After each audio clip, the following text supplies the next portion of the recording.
Los trabajos y los días, un espacio para el humano trasegar, entrevistas y conversaciones sobre la vida, sus trabajos y sus días. Una producción de Olga Lucía Echeverry Gómez para UN Radio 100.4 FM de Medellín.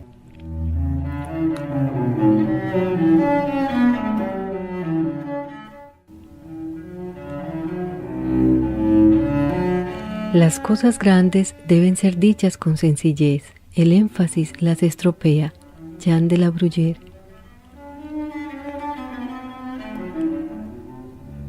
Bueno, Gustavo, entonces qué rico saberlo por aquí en estas latitudes, en su patria chica, a pesar de que usted ya lleva muchos años por fuera de esta ciudad, por su oficio justamente de profesor en esa universidad en Oneonta. Yo estoy feliz de tenerlo por fin en este programa, que era uno de mis sueños, entrevistar a un escritor que permanentemente estamos viendo aquí en, al menos las editorial Universidad Pontificia Bolivariana, en la pasada fiesta del libro, tenía buena parte de sus obras. Es una editorial que le ha publicado bastante a usted, aunque usted ha publicado con otras editoriales.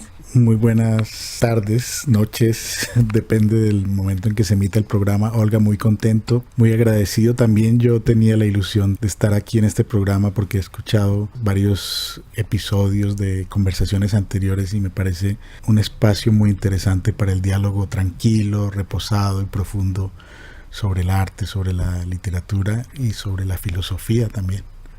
Con usted, cuando tenemos un autor en el programa, pues siempre se nos ocurren muchas preguntas, porque usted tiene un largo recorrido desde columnista de periódico hasta ensayista, novelista, ha pasado por muchos momentos de la escritura. Entonces, empecemos por preguntar cómo ¿se imaginó usted alguna vez que iba a ser un escritor con un resultado tan prolífico, tan excelente? Porque el libro de ensayos que mencioné, Vida y Milagros de una lengua muerta, es precioso, y usted tiene otros famosos como Un ramo de no me olvides. ¿Cuándo pensó usted que sería escritor, Gustavo? Bueno, yo siempre he dicho que he sido muy afortunado porque realmente nunca tuve problemas de vocación. Yo supe desde los 12, 13 años que quería ser escritor. Fue a esa edad aproximadamente que empecé a leer por cuenta propia de la biblioteca que mi padre había ido construyendo en casa sin insistir demasiado en que leyera. Simplemente llegaba con libros y los ponía ahí. En aquella época lo llamábamos el multimueble. Iba llenando el multimueble de libros y yo mordí el anzuelo, por decirlo de algún modo, y cuando ya empecé a leerle libros por mi cuenta, recuerdo que la primera novela que leí completa, que no era una tarea del colegio, era Las aventuras de Tom Sawyer de Mark Twain.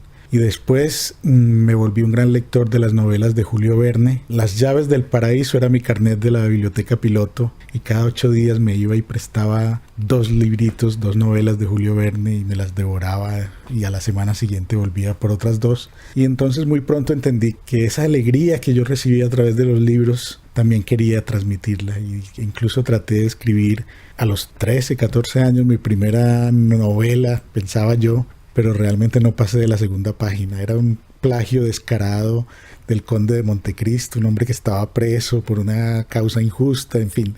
Era la trama menos original del mundo, pero ya tenía como esa aspiración de que yo quería hacer y transmitir esa felicidad que recibía a través de los libros. Entonces ya a los 14 mandé mi primer cuento a un concurso, y como obviamente no gané, ya me sentí un artista incomprendido. Ese jurado no entendió, ese jurado no supo valorar, pero ya se volvió una segunda naturaleza para mí, y en el bachillerato empecé a escribir cuentecitos cortos que les mostraba a mis compañeros. Llegado el momento de escoger la carrera, pensaba, bueno, yo quiero ser escritor, pero ¿qué carrera? Esa carrera no existe, no hay uno no va a la universidad, por lo menos en aquel tiempo. Ya ahora han aparecido facultades de literatura y todo esto. Y veía que la mayoría de los escritores o habían sido abogados o habían sido periodistas. Y yo definitivamente pensaba que no podía llenarme la cabeza de códigos, porque entonces ¿dónde iba a estar la creación si me memorizaba todos esos códigos de los abogados? Entonces descubrí, por ejemplo, que García Márquez había sido periodista, y que después de ser periodista se había desarrollado más como escritor de novelas, lo mismo Hemingway, y entonces dije, voy a estudiar comunicación social, y la verdad es que fue una buena decisión, porque si estudiaba filosofía y letras, por ejemplo, que era una de las opciones, me daba mucho miedo perder la pasión. Pensaba, bueno, ahora me pongo a estudiar de manera muy racional el proceso de creación o el proceso literario, y tal vez la pasión se enfría un poco si le meto demasiada razón a esto. Y entonces, digamos que esa opción intermedia que fue la del periodismo me sirvió mucho. La comunicación social me expuso a una gran variedad de disciplinas, el cine, la radio, la televisión, la escritura de guiones, todo eso. Además, pues, del periodismo, la escritura de crónicas, de textos de opinión y todo esto. Entonces, creo que fue una decisión muy afortunada. Pero era que usted estaba entonces muy concreto, con una nitidez sobre su vocación afortunadísima, porque no todo el mundo que luego llega a la escritura lo tiene tan claro desde tan joven. ¿Y hubo algún profesor en aquella época que también de pronto le hubiera incitado o que al menos le hubiera seguido como esa pasión o no? Sí, claro. Tendría que empezar desde mi casa, ¿no? Porque yo creo que mi madre me influyó mucho y ella tiene muy buena memoria, todavía tiene muy buena memoria, y constantemente cualquier situación doméstica le recordaba un poema. Entonces recitaba el poema, y yo crecí prácticamente oyendo recitar poemas a mi madre. Entonces que el poema de Garrick, que el poema del tamal, que aquel otro. Y entonces sabías, desde el niño crecí en un ambiente donde el juego con el lenguaje era muy definido y era muy natural, jugar con las palabras, las adivinanzas, todo eso. En el bachillerato tuve una suerte de tener muy buenos profesores. Yo estudié también en la UPB, y esa es una de las razones por las cuales la universidad, digamos, ha seguido promoviendo mi obra, porque realmente fui un bolígrafo, sí, de la Universidad Pontificia Bolivariana. Tuve profesores de español muy inspiradores. Recuerdo particularmente un profesor que se llamaba Eduardo Carrasquilla, le decíamos Carrasca. Todo profesor tenía su apodo, y nos analizaba a cada estudiante, lo analizaba un poquito, su personalidad, sus gustos, y le decía, usted se va a leer este libro, usted se va a leer aquel libro y todo esto. Y casi que nos daba una tarea personalizada. Cada uno de nosotros leía una novela distinta. Por ejemplo, en clase de español, estoy hablando probablemente de segundo de bachillerato o algo así. Recuerdo que leí Las nieves del Kilimanjaro y leí La hojarasca de García Márquez.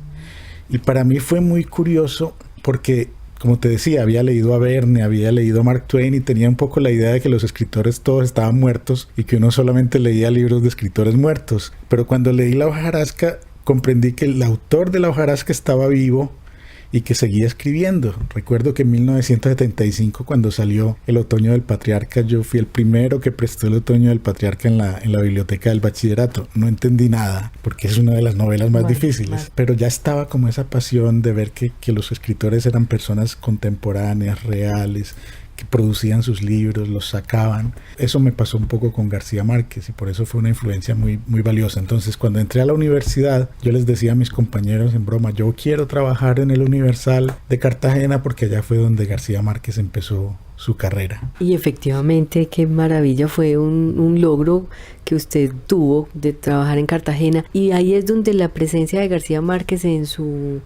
al menos en un periodo de su vida, se hace también muy notoria. No estoy tan seguro de que la influencia sea de los temas, por ejemplo, porque yo creo que, se habla un poco de cómo la obra de García Márquez afectó la generación siguiente de escritores, porque muchos quisieron escribir a la manera de García Márquez, y no era fácil, porque no era realmente la experiencia genuina de ellos. Yo creo que la gran influencia que en mi caso tuvo García Márquez fue la de la vocación, la de ver una persona completamente entregada a su oficio de escritor, sacando una novela cada 2-3 años. Imaginaba yo como aprendiz, como alguien que quería ser así, imaginaba ese proceso de escritura, de corrección, ver salir el libro, aparecer en las librerías. Entonces era un ejemplo más de tipo vocacional. Pero un buen ejemplo. La influencia no tiene que ser necesariamente sobre el modo de escribir o la temática o el estilo. En García Márquez además se valora mucho que era digamos, un desconocido, un muchacho de un pueblo desconocidísimo y que aún así con su persistencia y su talento, por supuesto, fue figurando hasta llegar a tener los más altos honores en literatura. Claro, y pienso que eso lo descubrí después, un poco comprender que la literatura colombiana tradicionalmente era de élites, del hijo del presidente o de ciertas familias que tenían acceso a cierta educación, y de pronto García Márquez sale del pueblito más pequeño, perdido en el Caribe, y rompe completamente con ese esquema que era tan arraigado, pues, de que los privilegios económicos iban de la mano con la literatura. Subvierte completamente eso. De un pueblo que el solo sonido aracataca es casi tan mágico o más que Macondo, me parece a mí.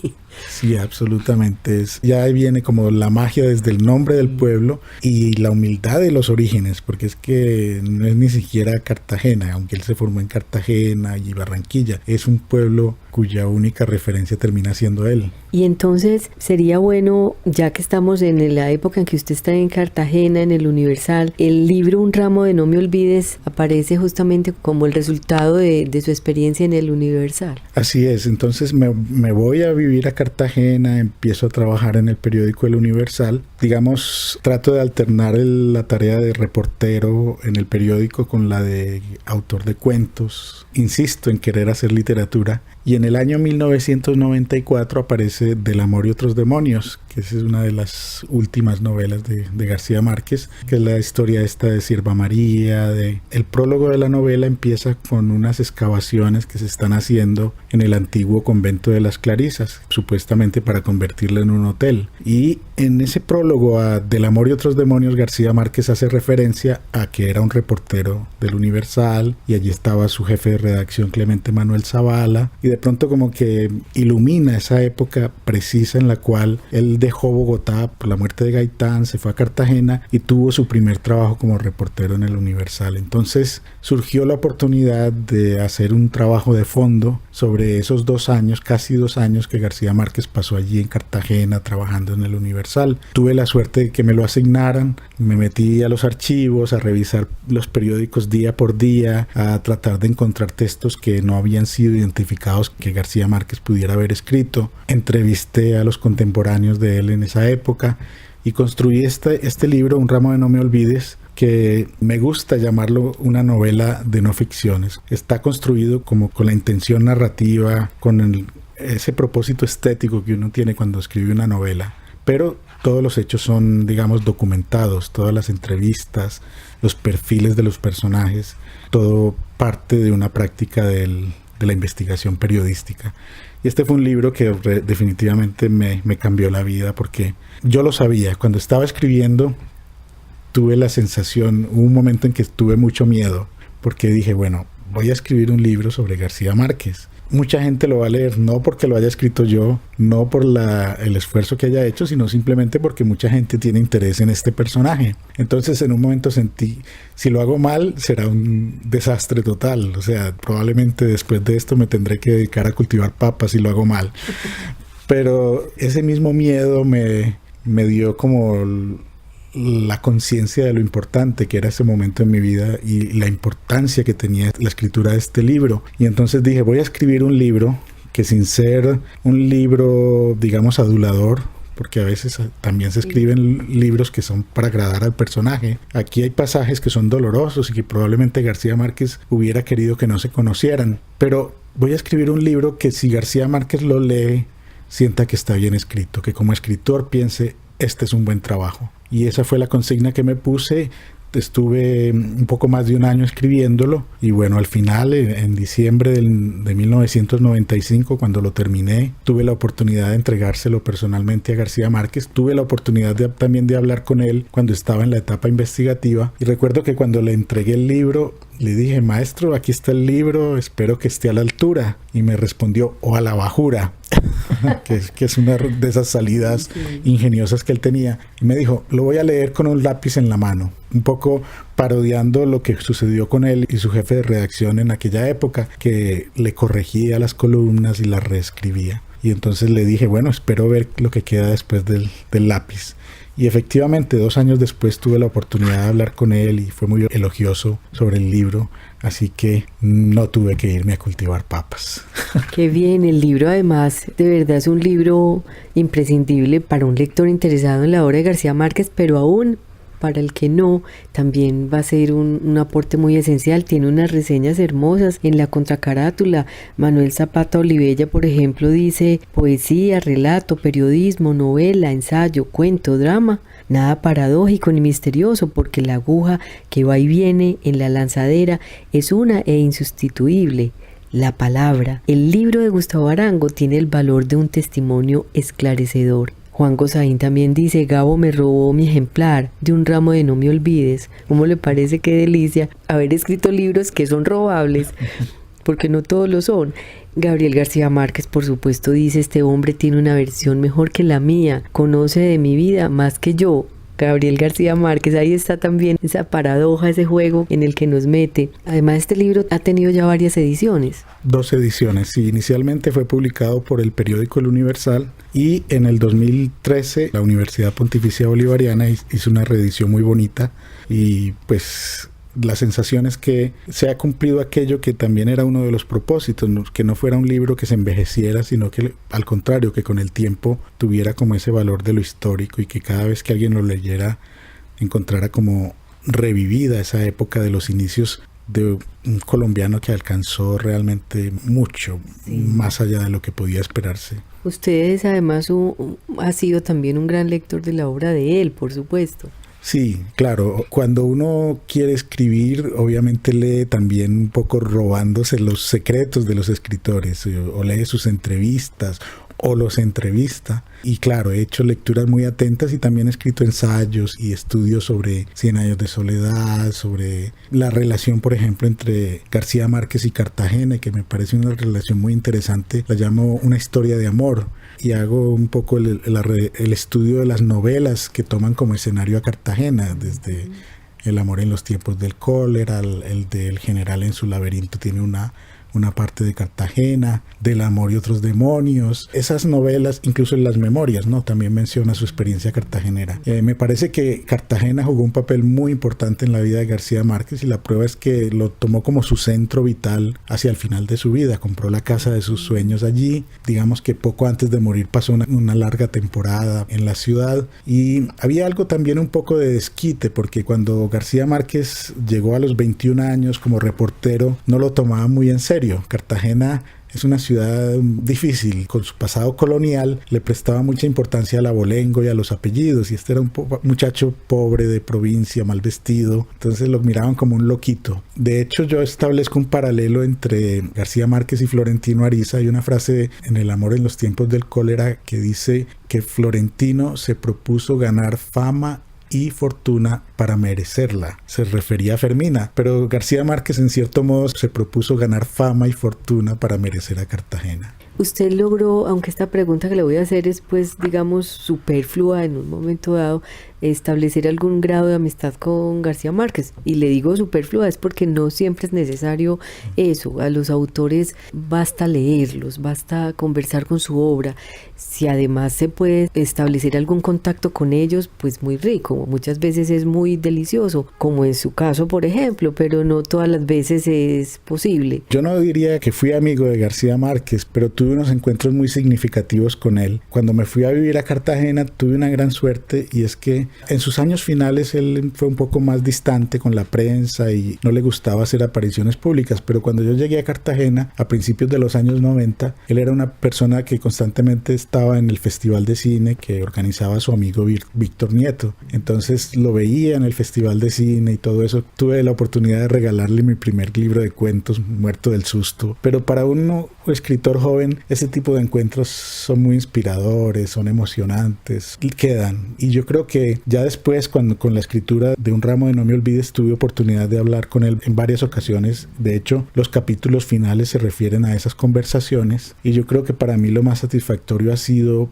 digamos, tener el gusto de haber recibido opiniones de él favorables sobre este libro, sobre un ramo de no me olvides, y sobre otros escritos. Es decir, si lo miro desde la perspectiva del joven, aquel que quería ser escritor, es muy valioso haber llegado a un punto en el cual ese maestro, esa figura que admiraba y que me tomaba como modelo, hubiera llegado a leer mis libros y me hubiera dado opiniones favorables. Eso es un logro gigante, ¿no? Por eso decía yo que no siempre se puede, a veces se puede ir rico, y hay un montón de escritores muertos de los cuales uno se soñaría haber sido, ser amiga o ser amigo de ellos, pero esto fue lindo porque fue una cosa nacida de una vocación muy natural en usted, del gusto por la literatura y la escritura, nada que ver con miles de acercamientos que también tienen los famosos de mala, como que no son buenos, que también ellos no lo quieren, y usted logró tener pues además esa reciprocidad de que le opinara sobre su obra semejante escritor. Entonces claro, me alegro mucho que así sea, y ahí quedó usted como con la bendición echada, porque ha seguido los pasos de ese maestro, publicando y escribiendo cada vez mejor, digo yo. Claro, no te imaginas, por ejemplo, la alegría cuando Juan Gosaín me cuenta la historia que se menciona en la contratapa de García Márquez me robó mi ramo de no me olvides. Pues bueno, es una anécdota curiosa.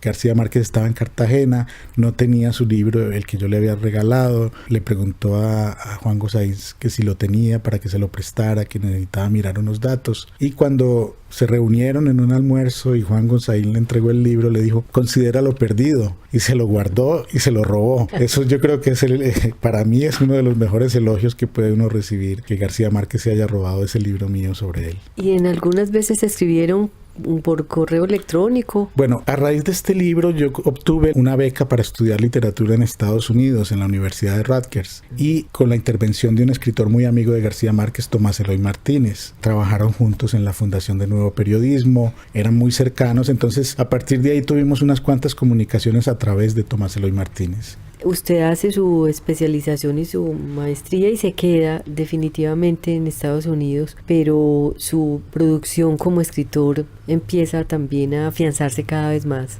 Sí, en Cartagena yo trabajaba como editor del suplemento dominical, enseñaba clases en varias universidades, es decir, tenía mucho trabajo, pero las condiciones no eran las más favorables para hacer literatura. De hecho, cuando escribí Un ramo de no me olvides, interrumpí mi primera novela y solo la reanudé después de haber terminado ese libro sobre García Márquez. Pero cuando ya recibo la beca para irme a estudiar en la Universidad de Rutgers en Estados Unidos, encuentro ya una situación un poco más holgada, y ahí es donde se da realmente un encuentro mucho más intenso y más favorable con la literatura. Entonces me dedico a pulir la primera novela que escribí otra novela que ganó un premio en el 2002 que se llama La risa del muerto, y a partir de ese momento, a partir del 2002-2003, pienso que ha habido una producción incesante. Primero cuando estaba haciendo mi doctorado, y después después de graduarme, pasé a ser profesor de la Universidad del Estado de Nueva York. Ya desde entonces he tenido mi vida se ha organizado de tal manera que siempre estoy en un proceso de creación,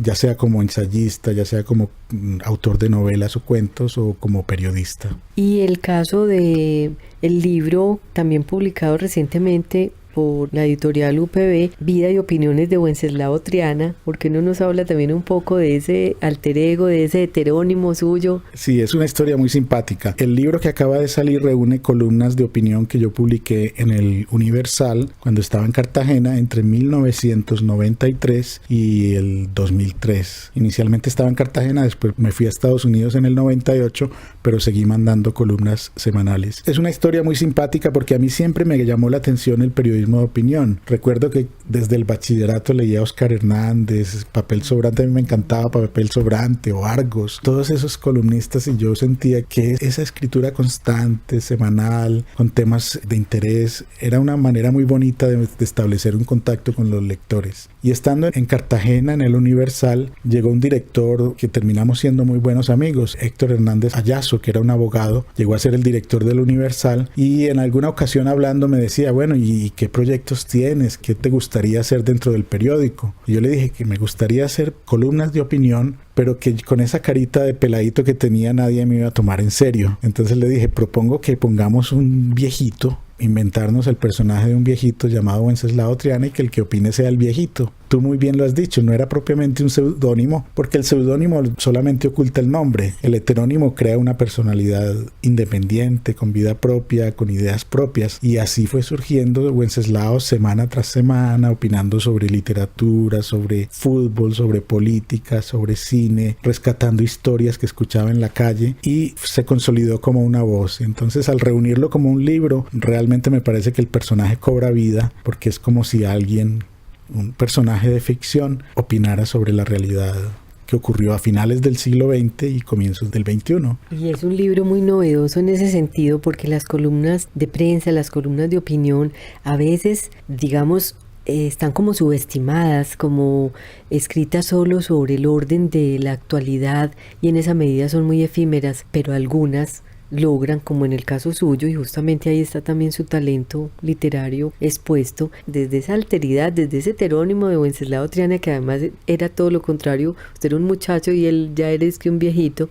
Aparece incluso un dibujo de una persona mayor dibujado en el libro Vida y Opiniones de Wenceslao Triana, donde la columna de prensa adquiere una categoría literaria. No todas lo logran, pero esta sí, justamente porque esa es una versatilidad propia de alguien pues que también tiene el talento literario.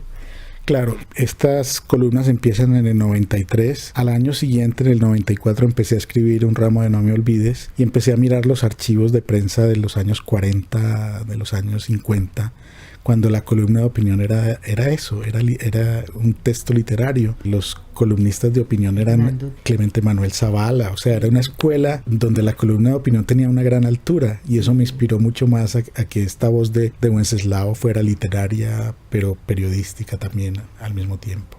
Claro, no, lo que veo es que yo creo que el tiempo se nos va terminando y tenemos tema como en 50 tinteros, no en uno solo. Entonces, por el momento no me queda sino despedir este primer programa agradeciéndole mucho al escritor Gustavo Arango, que en esta visita a Medellín haya sacado un rato para pasar por este programa Los Trabajos y los Días, y por supuesto esperando que en el próximo tengamos ocasión de encontrarnos algunas veces más para continuar conversando sobre su obra. Muchas gracias, Gustavo, por su tiempo. Muchísimas gracias, Olga, un placer hablar de todo esto contigo. En los controles técnicos, Jorge Benjumea. Realización y presentación, Olga Lucía Echeverry Gómez. Sigan en sintonía de 100.4 FM UN Radio, emisora cultural de la Universidad Nacional de Colombia. Las cosas grandes deben ser dichas con sencillez. El énfasis las estropea. Jean de la Bruyère.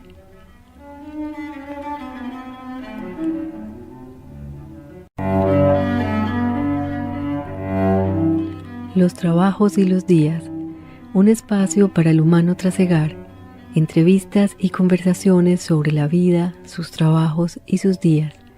Una producción de Olga Lucía Echeverry Gómez para UN Radio 100.4 FM de Medellín.